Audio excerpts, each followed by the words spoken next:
खुलुमबाय बेयो बड'लेण्ड इंखं टेलिभिजन दिनै 23 जानुवारि 2023 समबारखालि सानसेनि बरादखौ नोंथांमोननि खाथियाव लाबोदों आं सदानन्द दैमारिया।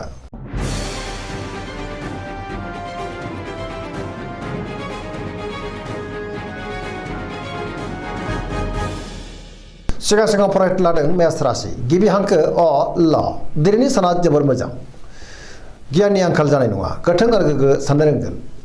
जेरावबो जाफुंसारगोन सुथुरखौ दिनै गोरलैयैनो फेजेननोबो हागोन सोरबा लोगोनिफ्राय मोजां खौरां फैनोबो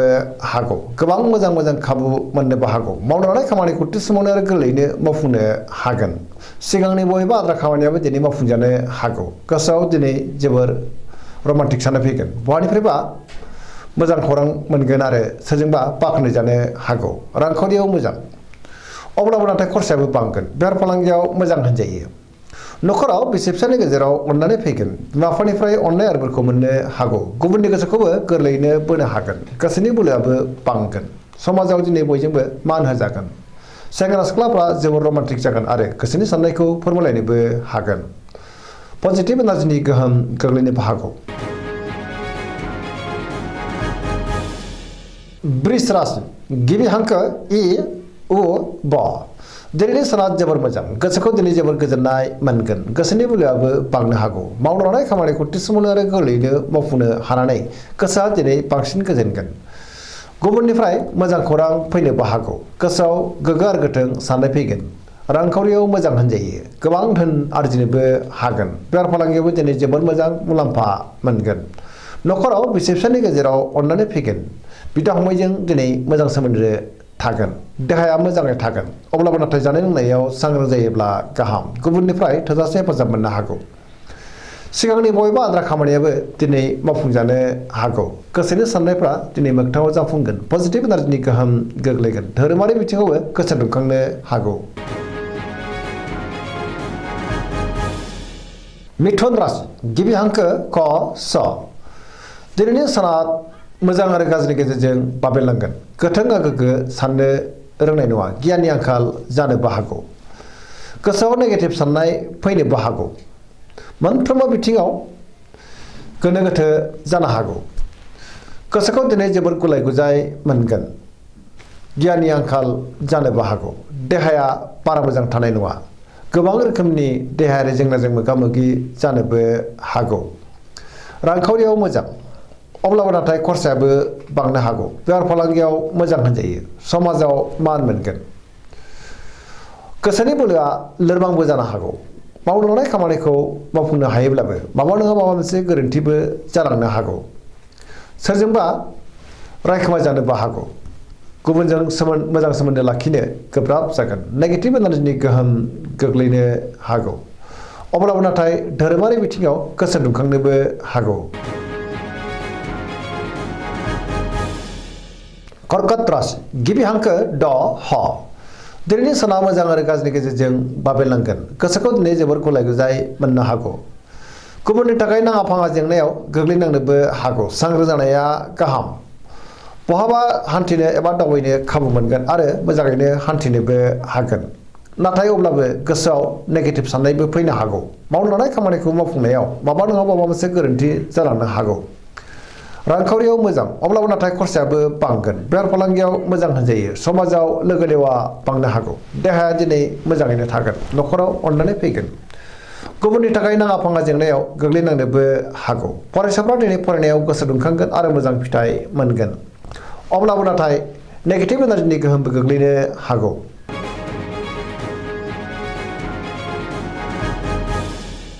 सिंह राशि गिबि हांखो म ट दिनैनि साना जोबोर मोजां गोसोखौ दिनै जोबोर गोजोननाय मोनगोन पजिटिभ साननो रोंगोन मावनो लानाय खामानिखौ थि समावनो आरो गोरलैयैनो मावफुंनो हागोन बहानिफ्रायबा मोजां खौरां फैनोबो हागौ आरो सोरबा लोगोनिफ्राय थोजासे हेफाजाबबो मोनगोन सोरजोंबा बाख्नायजागोन रांखावरियाव मोजां अब्लाबो नाथाय खरसायाबो बांगोन बेफार फालांगियाव दिनै जोबोर मोजां मुलाम्फा मोननोबो हागोन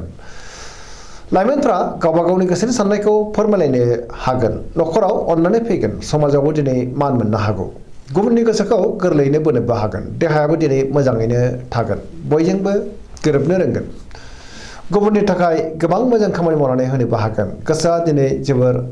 रमान्टिक जागोन आरो गावबा गावनि गोसोनि साननायखौ फोरमायनो हागोन।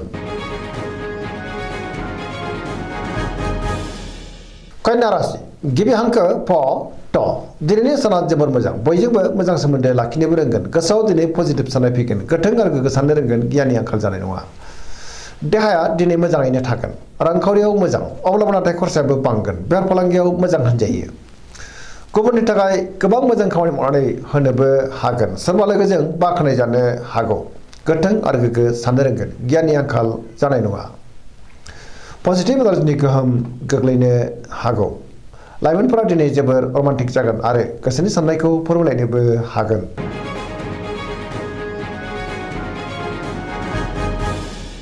तुला राशि गिबि हांखो र ट दिनैनि साना बारा मोजां नङा गोसोखौ दिनै जोबोर गुलाय गुजाय मोननो हागौ गोसोआव गोथों आरो गोग्गो साननो रोंनाय नङा गियाननि आंखाल जानोबो हागौ मावनानै खामानिखौ मावफुंनायाव गोब्राब जागोन। देहाया दिनै मोजाङै थागोन अब्लाबो नाथाय जानाय लोंनायाव सांग्रां जानाया गाहाम रांखावरियाव मोजां अब्लाबो नाथाय खरसायाबो बांगोन बेफार फालांगियाव मोजां होनजायो। सोरबा लोगोनिफ्राय हेफाजाबखौ मोननो हागौ गोसोआव नाथाय अब्लाबो नेगेटिभ साननायबो फैनो हागौ गोदान थांखि लानो रोंनाय नङा। लाइमोनफ्रा गावबा गावनि गोसोनि साननायखौ फोरमायलायनो हागोन।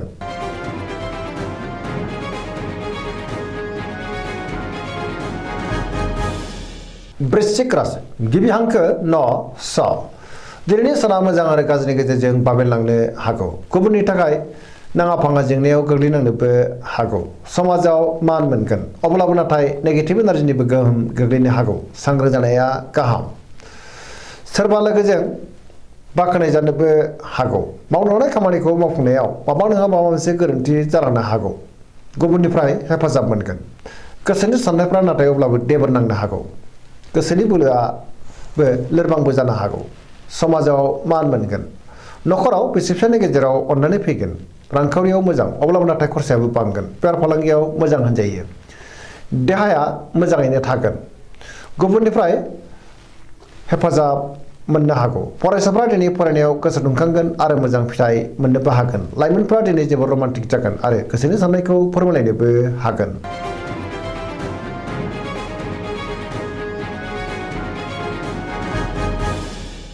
धनु राशि गिबि हांखो ढ फ भ दिनैनि साना जोबोर मोजां गोसोखौ दिनै जोबोर गोजोननाय मोनगोन गोसोनि बोलोआबो दिनै बांनो हागौ मावनो हानाय खामानिखौ थि समावनो आरो गोरलैयैनो मावफुंनो हानानै गोसोआ दिनै जोबोर खुसि जागोन सोरजोंबा बाख्नाय जानो हागौ गोसोनि साननायफ्रा मोगथाङाव जाफुंगोन रांखावरियाव मोजां बेफार फालांगियावबो दिनै जोबोर मोजां आयाबो बांनो हागौ गुबुननि थाखाय गोबां मोजां खामानि मावनानै होनोबो हागौ बहाबा हान्थिब्ला दिनै जोबोर मोजां आरो मोजाङैनो हान्थिनोबो हागोन देहाया मोजाङै थागोन बहानिफ्रायबा मोजां खौरां फैनोबो हागौ सेंग्रा सिख्लाफ्रा दिनै जोबोर रमान्टिक जागोन आरो गोसोनि साननायखौ फोरमायलायनोबो हागोन पजिटिभ एनार्जिनि गोहोमबो गोग्लैनो हागौ।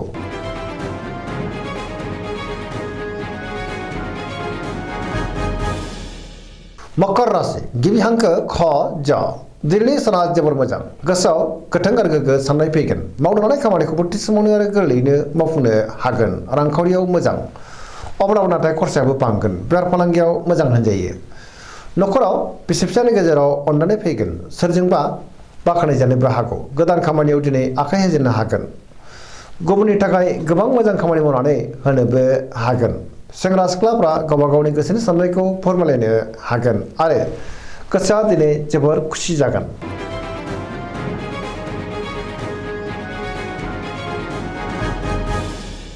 कुम्भ राशि गिबि हांखो ग स दिनैनि साना जोबोर मोजां गोसोखौ दिनै जोबोर गोजोननाय मोनगोन सोरबा लोगोजों बाख्नाय जानो हागौ मावनो हानाय खामानिखौ थि समावनो आरो गोरलैयैनो मावफुंनो हानानै गोसोआ दिनै जोबोर खुसि जागोन समाजावबो बयजोंबो मान होजागोन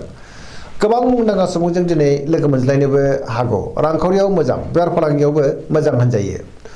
नखराव बिसि फिसायनि गेजेराव अननानै फैगोन गुबुननिफ्राय थोजासे हेफाजाबबो मोनगोन बिमा बिफानि अननाय आरिफोरखौबो मोननो हागोन बहाबा दावबायहैनो बा हान्थिनो खाबु मोनगोन पजिटिभ एनार्जिनि गोहोमबो गोग्लैनो हागौ।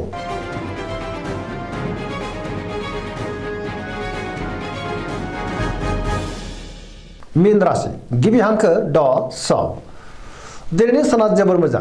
गुबुननि थाखाय गोबां मोजां खामानि मावनानै होनोबो हागोन गोसोआव दिनै पजिटिभ साननाय फैगोन गोथों आरो गोग्गो साननो रोंगोन गियाननि आंखाल जानाय नङा गोसोनि बोलोआ बांगोन गावनि गोसोनि साननायखौ दिनै गुबुननो फोरमायनोबो हागोन देहाया मोजाङै थागोन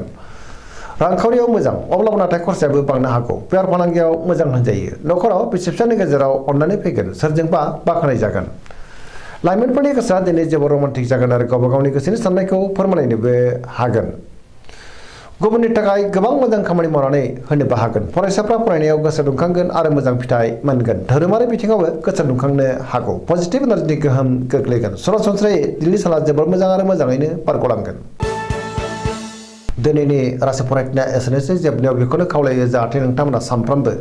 जोंनि बे बड'लेण्ड इंखं टेलिभिजनखौ नायबाय थायो आरो साबस्क्राइब खालामो लोगोसे लाइक खालामो आरो शेयार खालामो एसेनोसै गोजोन्थों।